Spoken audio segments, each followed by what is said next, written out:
Hello and welcome to Farmers Inside Track. Weekly, we unpack essential components of agricultural practices to empower farmers in Mzansi. I'm your host, Dawn Umdu. Today, we're discussing a crucial aspect of livestock farming, the humane treatment and slaughtering of small livestock. We'll explore the best practices, regulatory standards, and recent advancements in the field. Joining me is Jeremiah Jothams, Executive Director of Operations at Basadi Agribusiness, specialising in poultry agro-processing. Jeremiah, thank you so much for joining me on the Farmers Inside Track podcast. It has been such a pleasure to engage with you on all things agriculture and specifically focusing on small livestock. You were able to join one of my Gather to Grow sessions, which was really valuable to our farming audience. And I'm hoping to pick your brain a little bit more this time around, focusing on the slaughtering of small livestock. Welcome to it. Thank you so much for taking the time to chat to me. Thank you so much, Dawn. I really appreciate it. I also really did enjoy the Gather to Grow session as well. There was quite a number of engagements after the session with quite a number of people that also listened in, and some of the people that I sent the link, and they did say that it was very fruitful and they benefited a lot from that session. So hopefully that this can also just add a bit of more input as well for those that would like to get to know more, especially from the small livestock slaughtering processes and things like that. Before we get into it, I'd like to know more about you, your business. Tell us more about what you do, when you started in agriculture, just a bit of background on you. Thanks. Yes, not a problem. So I've been in the industry for about around 2012, that will be about 12 years now. It's almost like I got into agriculture accidentally, but not really. Though I did have a background growing up back at home. We had a little bit of livestock and we actually engage in subsistence farming, vegetables and things like that we basically consumed as a household. But then around 2012 thereabout, lost my job. So then I was looking for something to do, spoke to a certain lady that introduced me to abattoirs. And then she was like, I know you can actually have a career, because I was actually studying social work at the time. And then I just started working at an abattoir as a quality control, basically taking temperatures and things like that. And I fell in love with it to the point where I actually ended up fitting my path in social work, and then focusing on agro-processing, especially of poultry. So ever since that time in 2012, I've been in the industry working with various abattoirs, high throughput abattoirs and low throughput abattoirs and rural abattoirs as well. So the rural abattoirs are basically anything that can slaughter 50 birds and below a day. And then your low throughput abattoirs that can do 2,000 birds and below. And then anything that does 2,000 birds and above, then that's your high throughput. So I've worked at quite a few number of high throughput abattoirs and then quite a number of low throughput abattoirs. So once I got into the industry, I was more keen and interested in starting my own business, though small, because then it's something that requires a lot of finance to start. So I wanted to basically start small as a rural abattoir, which can take up 50 birds at a time. And the regulation is not very stringent and strict, because it's something that is required to be something that can assist people in the local community, just to help them with the hygienic processes of livestock within their communities. So something like that, then ending up to having to grow it to a point where it can be low throughput, then it becomes profitable in such a way that now you can do at least 2,000 birds a day. So that was always the dream, the goal after I got into the industry. So we eventually, after about 10 years thereabout, I then started working for a company that was dealing with rabbits. It was an abattoir as well. And then late last year, I would say it liquidated. And then that's when we got the opportunity to take over the business. And then that was officially the time when we started off having the business where we actually have a processing facility of our own. We had started Basadi Agribusiness in the past, but then basically trading meat from maybe either people that would sell livestock to us and then we process them and then we resell, trying to also resell vegetables and eggs at the time. But then it was not really something that we really wanted to do, because we wanted to actually start the process where it all begins. So basically having our own birds that actually lay the eggs, or having to have a piece of land where we actually grow our own vegetables and things like that, or to have our own small abattoir, but then have a facility where we can actually grow the breeding stock, whether it's rabbits or chicken, but then it was always poultry and small livestock. So we actually officially got that opportunity last year. So we are now based in Carltonville, where we have our abattoir, and currently I would say it's one of two abattoirs that are licensed for export and the only ones in South Africa currently that are processing rabbits. So we are actually in a good place where we actually have huge demand, but then the supply currently is limited. So we are in the process of conscientizing a lot of farmers that want to engage in rabbit farming. There is quite a number of people that are doing it, but then it's still at a subsistence level and it's not really commercial. So we're really encouraging a lot of people that want to get into it, not to think small, but then actually think big to a point, because we're able to do exports. So it's not just the local market that we're targeting, it's also the export within Africa and the Middle East as well. It sounds absolutely amazing. I think that you're encouraging me to, even consider and encourage my fellow agriculturists to consider rabbit farming. I know that it has been a trend that's coming on. I know a few farmers in the Western Cape. We featured a few farmers on Food from Mzansi as well. So I think it's changing. I think the consumer needs to be encouraged as well, change their thinking around, the practice of eating it. I think that is a conversation I think we can probably have on another occasion. And thank you so much just for your insights and sharing a bit of your experience within the agricultural industry. Now, today's topic would be specifically around, the slaughtering of small livestock. And I want you just to go over the key principles, for ensuring the humane treatment of small livestock during the slaughtering process. And how are these principles applied at various stages in the cycle? When we're dealing with livestock, we always want to try and treat and deal with them in a humane way, besides it just being food. But the way we take care of the livestock, whether it's from the time that they are either kids or they are chicks or whatever the case is, how you basically treat them also has a bearing on the quality and the taste of the meat. So there's got to be humane treatment of the actual animals and livestock from the moment that they are still small. If it's your chickens, from the time that they are still chicks and they are day old, or whether it's rabbits and they are still kids and they are just a day or two old, the humane treatment comes all the way from there up to the point they actually come to the slaughtering facilities. So when they are actually coming to the slaughtering facilities, there is what we call the antemortem, which is before they are slaughtered. So there's what we call the antemortem inspection, where we basically inspect the animals before they are slaughtered to ensure that, okay, before we slaughter them, are they showing any signs that they were not treated humanely? Because then the abattoir has a mandate, according to the regulation, the Meat Safety Act, to be able to deny or to refuse the right to slaughter those animals if they have not been handled in a humane way during their rearing. So there will be quite a number of signs, or whether they are diseased or whether it's a basic condition that they are in.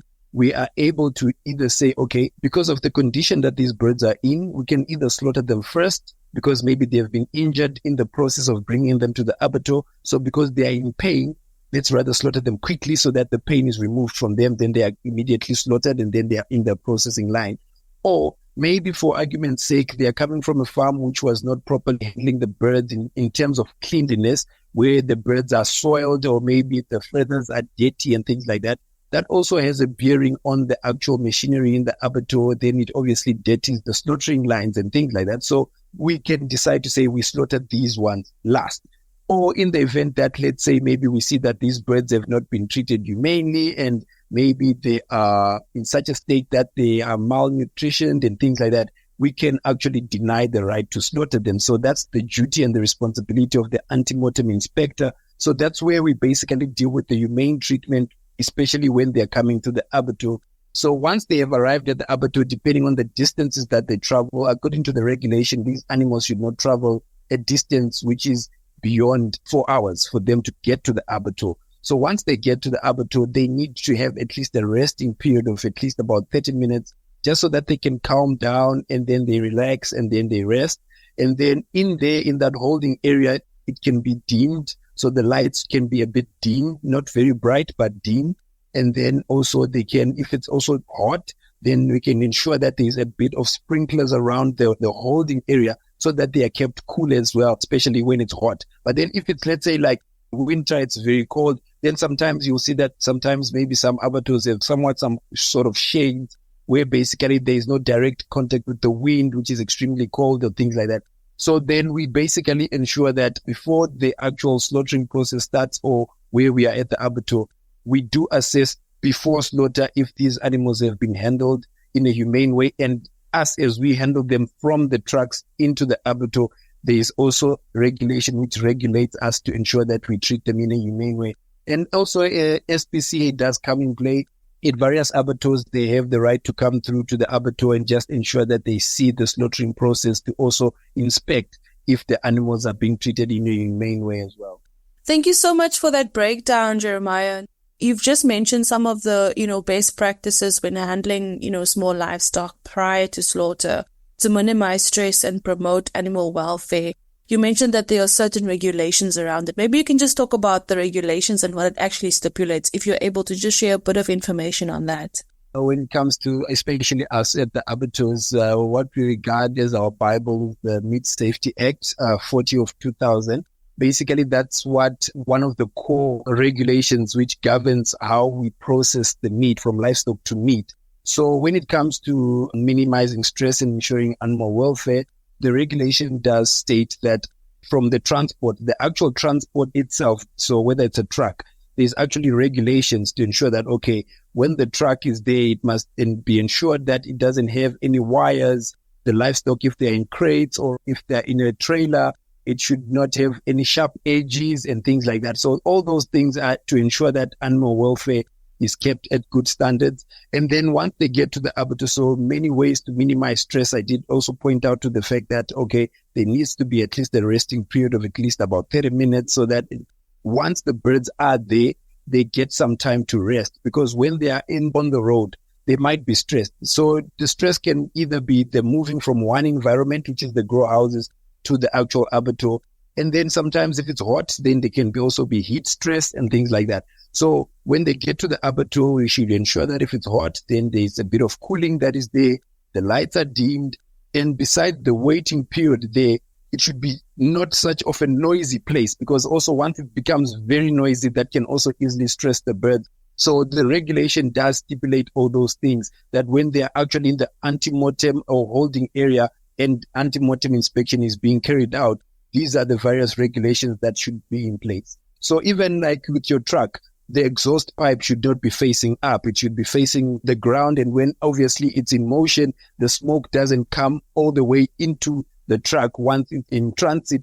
So there's quite a number of regulations if you go to the Meat Safety Act, which actually govern the animal welfare process. And when you get to the abattoir, things like once they get there, there should be a stunning process before they are slaughtered to ensure that they are not, just killed in an inhumane way. So all those things, even the machinery that you find in the abattoir, it's all governed by the Meat Safety Act, which is the regulation to ensure that we are first of all dealing with the livestock, processing them into meat in a humane way.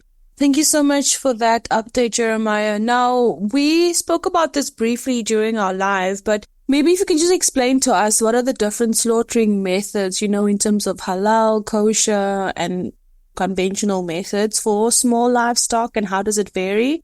And also, what is the best, practices to ensure compliance and quality of the product at the end of the day? The good thing about our regulation is that it makes provision for various cultural practices. So obviously halal being mostly Muslim, and then kosher being mostly Jewish.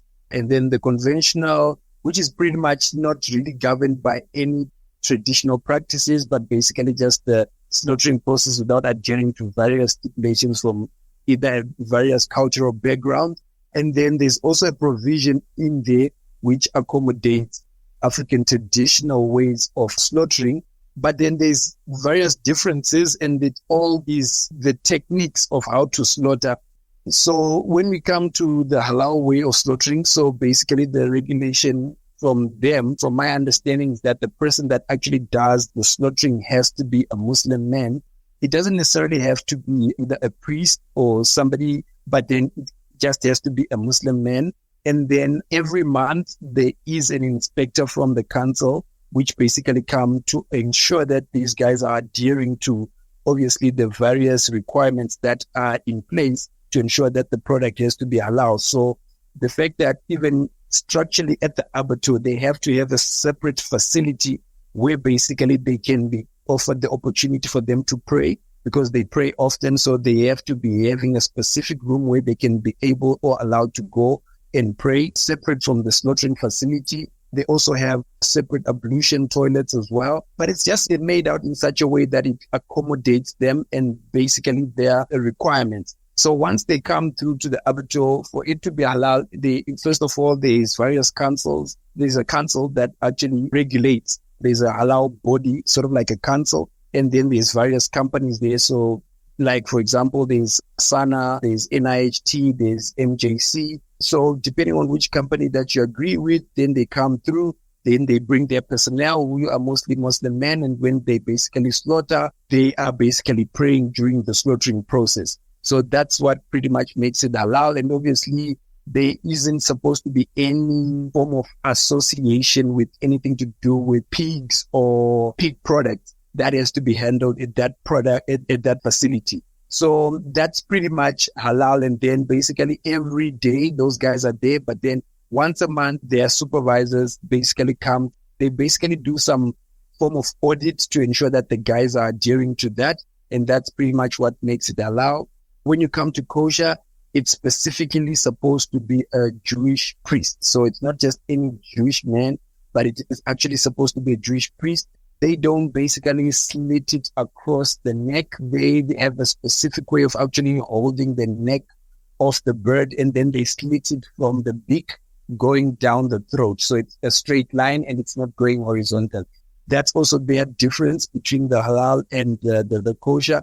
And it's supposed to be a priest.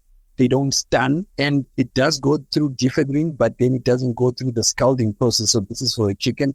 It doesn't go through the stunning process. It doesn't go through the scalding process. So immediately after they slit the throat, then they hang it on the line, and then it goes through the defeathering machine. The reason why you'll see even with a lot of kosher products, it's pretty expensive, especially when it comes to chicken, because the process is quite long and it requires a lot of manpower, because then if it doesn't go through the scalding process, which is the heating process where basically the chicken goes through hot water to just soften the skin, so that when it goes to the defeathering machine, the feathers can easily come off. So because it doesn't go through that process, it's basically you slaughtering the chicken and then starting to pluck off the feathers. So what makes it easy to begin with is that because the blood is too hot, you can get quite a number of feathers out. But the longer it takes, then the feathers become more difficult to remove. So basically then you need a lot of personnel to basically pluck the feathers. And then from there, once it goes through the remaining part of the process, which is the evisceration, taking out all the giblets and all that from inside the bird, then it goes through to final washing. And then from there, before it can be chilled, then it has to go through a bath of water, which is basically where they dip the birds in, and then they take coarse salt, so 50 kg bags of coarse salt, and then they basically put that on top of that bath of water or drum of water where basically the chickens are submerged in, and then they put salt on top. So I think they repeat that process 2 times before then it goes into the chillers, and then that's basically kosher. And then for some basically who want to engage in African traditional practices, it will depend whether it's somebody that is specific or not, but then they are allowed to come into the abattoir, and then they basically are given the protective clothing. And then they basically, if they want to say a prayer or whatever it is they want to say or do and how they want to slaughter it, within the regulation, there is provision that is made for that. So I think that's just the difference in the ways and techniques of slaughter. But then the good thing about the legislation in South Africa and the Meat Safety Act, it makes provision, it accommodates different cultures and different religious beliefs to be able to actually slaughter the birds the way they believe in doing it. And then they basically just govern the way that it's done in such a way that, okay, obviously if they come into the abattoir, they need to wear protective clothing, wear the boots, wear the overalls, wash their hands, those hygienic practices. But they make provision for that to take place for each and every belief and each and every religion to be able to practice what they believe, but in an abattoir setup.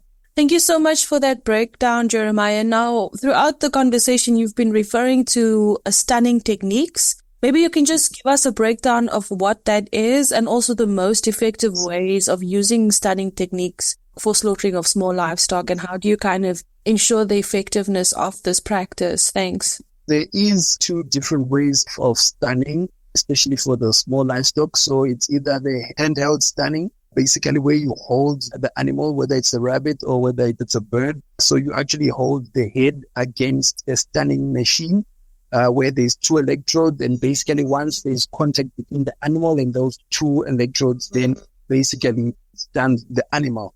That is the handheld. But then there's what we call the water bath stunning, where basically the animals go through water, which is got cables in where the water is electrocuted. So once the birds touch the water, then it's stunned. So that one is more effective in the sense that, when you look at the big abattoirs or the high throughput abattoirs, which basically slaughter a large number of birds, let's say 100,000 or so, they basically just go through a water bath, which is electrocuted. And immediately once they hit the water, then they are stunned.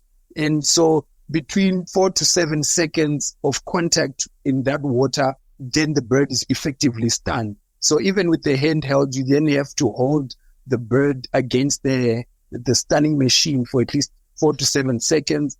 And then from there, then it's properly stunned. Then you can now hang it and then slit the throat. And basically then the slaughtering process is done, and then the throat slitting can take place. When it comes to the regulatory factors, I think you've gone over this already, but when it comes to setting up an abattoir and the factors and the requirements that you need, what are the processes that you had to go through? Maybe if you can just give a breakdown of that. And then as we wrap up, we'll talk more about the technology that's available for you to tap into and use to better this process. This session is actually quite something that is good. And hopefully in the future, if we've got an audience that are looking at either opening up their own small abattoirs, or, they want to take over maybe an abattoir that has been run down, or whatever the case is, it will be a good thing to enlighten them on the procedures and the processes or the regulation regarding how to have an abattoir, or what needs to be in place for your abattoir to be then approved by the government. So what has to happen is that immediately once you have a desire to say, I want to set up an abattoir, the first thing that you need to do is to get an EIA. So once you have identified a piece of land, then you get an EIA done, which is your environmental impact assessment. So basically what happens is that the environmental guys come and assess your place, and then they will give you advice based on accessibility of water, and maybe depending on the natural resources that are around you. Okay, are you going to use municipal water? Are you going to use a borehole? Okay, if you're going to use a borehole in this area, how far is maybe the water table, or maybe your processes? Is there people who have got various boreholes, and what you're going to carry out at that particular piece of land? Is it not going to affect the water that is underneath? So all those things is what is covered by the environmental impact assessment. So once that has been done, what they basically do is that they put up a post at your gate or on the fence of that facility. For I think a period of about 6 months, it has got to be gazetted in the newspaper and things like that, to notify the local community or the people that can be affected with that operation in that area,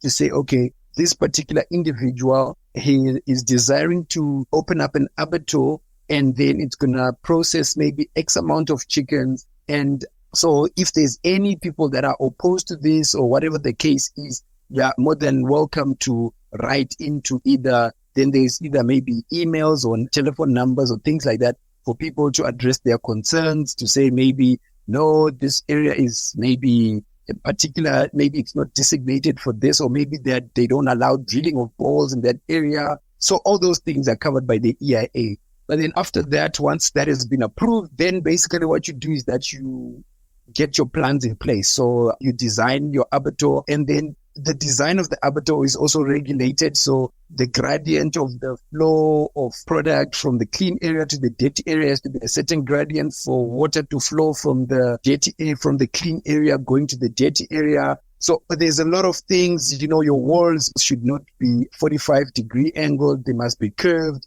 So there's a lot of regulations that need to be adhered to when you actually do the building of the abattoir. So you need to consult the Meat Safety Act regulations around the actual building, because then they'll tell you, okay, you need to have a slaughtering area, you need to have an evisceration area, you need to have a packing area, you need cool rooms, All those things are stipulated in the Meat Safety Act. Before you take that particular requirements, you take them to either an architect or whatever the case is, and then you tell them, okay, we want an abattoir that can do maybe X amount of bread. So these are the requirements, because in the regulation, it will tell you if you want to do a rural abattoir, these are the requirements. And there are quite a few, it doesn't have to be a line. It can just be some hooks and things like that. But then if it's a low throughput abattoir, it must actually be hooks on a rail. If it's a high throughput and it's mechanized, this should be the line speed and this should be in place. So there's various requirements for each category of the kind of abattoir that you want to have.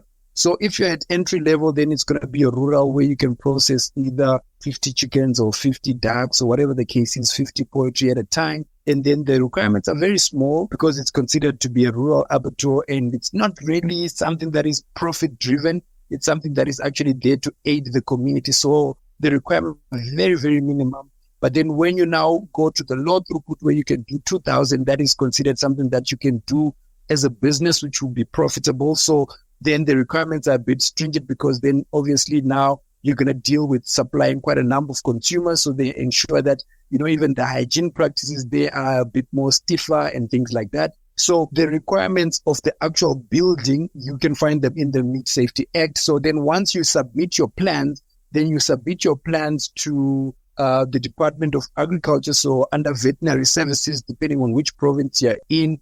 If it is in Gauteng, then you approach GDAD, and then they'll direct you to veterinary services, and then veterinary services will go through your plans. If they are satisfied and they are happy with them, then they can approve it. Then they can tell you, okay, you can go ahead with the building of the structure. Once the structure has been built, then they come to inspect the building. Okay, everything is in order. And once everyone is happy, the local municipality is happy that you are falling under, then there is what we call the trial. Even if you're going to do 2,000 or whether you're going to do 50 or so, then maybe they can say, get like 10 chickens. We want to see you, or maybe 50 chickens or so, just for you to slaughter. We want to see how the process runs when you actually start the process. So then it's what we call a trial before you're actually certified. So then once you do the trial and they're satisfied, and if there's maybe a few problems, okay, staff need to be trained on this and that, then they can give you some form of time period to say, okay, we're going to give you provisional certification. We're happy, but then just maybe train your staff in the slaughtering techniques, especially in the evisceration area or in the slaughtering area and things like that. Then you get your certificate, and then you can start processing. And then from then on, every month, the inspectors from the government will come in unannounced once a month, and then every 3 months, they'll come to audit your facility. And in most provinces, at the end of the year, all the abattoirs in that province, they basically take all the marks, and then they can say this particular abattoir has been rated the best among all the abattoirs in this province. And then therefore they get a gold award, a silver award, a bronze award, an overall award. And then there's the one which is overall, when you basically combine poultry, red meat, crocodile, game within the province, then that's the overall and stuff. So that's basically the process of from you starting from somebody who has just identified a piece of land with a desire to start an abattoir, and then the various government entities that you need to consult with before you can get your abattoir approved. Wow, it's a lot of processes, but I think it's more daunting when you talk about it like this than it actually is. I think just following the process and the steps is what I'm realizing is an important aspect. And I think this is something that you highlighted even in our discussion previously. Just one last question before we wrap up the conversation is just around technological advancements, within the slaughtering of livestock or small livestock specifically, how it's improved, efficiency and animal welfare overall, especially in your business practice day to day. There has been quite a number of new technologies that have been introduced. So especially with even the way from taking the birds from the trucks into the abattoir and how then they are fed into the abattoir. There is a loading system that is now there, but it's most commonly used with high throughput abattoirs for efficiency, because basically what happens is that then the birds are removed in modules, which is quite a number of crates from the truck onto a loading system, which basically moves all the birds on a conveyor to the hangars. And basically the hangars, all they do is that there's at every given time, there's a crate full of birds that is going through the conveyor and they are hanging. And then those crates are automatically, once emptied, moved back to the same module which basically takes them to where there is an automated crate wash, which basically washes all the crates. And then once it's done, the module will be on the side such that then the forklift will just take it and then put it back on the truck. And that is within a period of about 10 minutes or so or less. Birds have already been put from the truck onto the bay, from the bay to the hangers, and then the crates are washed, and the module, which is basically the metal bracket which holds all the crates, is then taken back to the truck in a very short, limited space of time with regards to animal welfare. But then in general, especially for processing facilities, we see now, in the past, what you would see is that we tend to have a problem with waste management, whether it was the wastewater or maybe all the condemned product that come out of the abattoir, whether it's dead chickens or pieces of a chicken which have been cut off because they've got excess blood, because maybe there was a fracture and then there was bleeding on one, maybe the wing or the drum, and it's so red that it can be suitable for human consumption. So it's cut off and then it's taken to the condemned side. So all those wastes, whether it's blood, feathers, and all those things, in the past it was stuff that used to be dumped, but then now it's stuff that is now going to rendering plants. In some instances, some bigger companies actually have their own rendering plants on site, such that all the waste is just transported via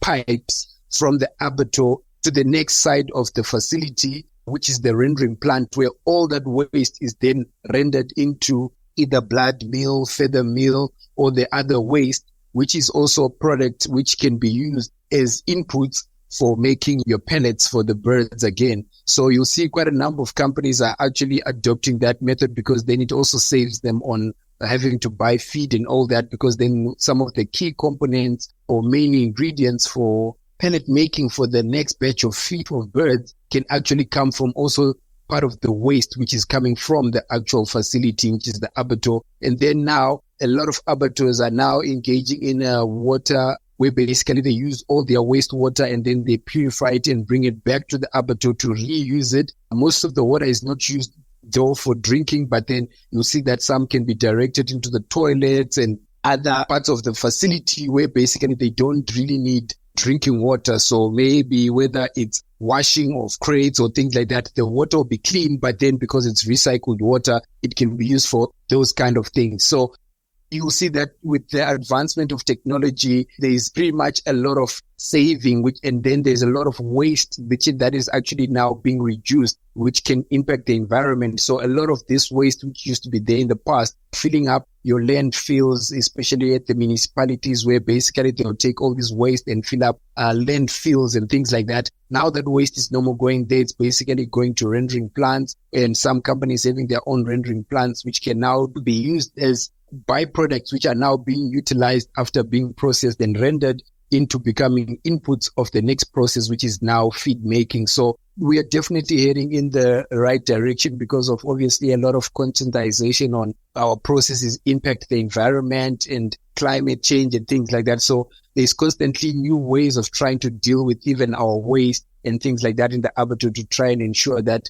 there's limited waste, and then there's obviously also enhancement in humane treatment of animals and things like that in our processes. I must thank you for your time, Jeremiah. It's important to share this information with, newly commercialized farmers, developing farmers within the sector. And I would like to just say all the best with the work that you guys are doing. Continue to push and move and grow in your business. I know that you'll go from strength to strength in all that you do. So thank you so much for your time and everything of the best. Thank you so much, Don. Really appreciate the platform, and also how Food for Mzansi with its different platforms is creating, mediums of gaining knowledge and exposure. We really appreciate it. We don't really take it for granted. So anytime, where we can also contribute our little 2 cents of what we do to help other people or encourage other people to also get into what we're doing, or some people who maybe wanted to get into it, but they have no clue what to do.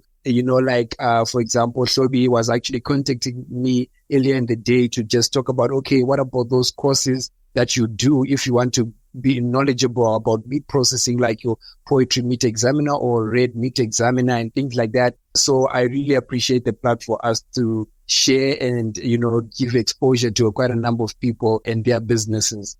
Thank you so much for your time, Jeremiah Jothams, Executive Director of Operations at Basadi Agribusiness. They specialize in poultry agro-processing. For more insights on optimizing agricultural practices, visit www.foodformzansi.co.za. Remember to subscribe, leave a review, and share this episode with fellow farmers. From me, Donumdu, our technical producer Megan van der Vent, and the rest of the hashtag Team Food from Zanzi. Until next time, happy farming. Life in South Africa can be a lot. I mean, scroll through Twitter for a minute and tell me I'm wrong. Thank God for South Africans though, right? We're inspiring, and even on the bad days, we fight back with a smile. That's why I love Food for Mzansi so much. They're not ashamed to celebrate the ordinary unsung heroes who work every day to put food on our nation's tables. Go to foodformzansi.co.za and never miss an inspiring story.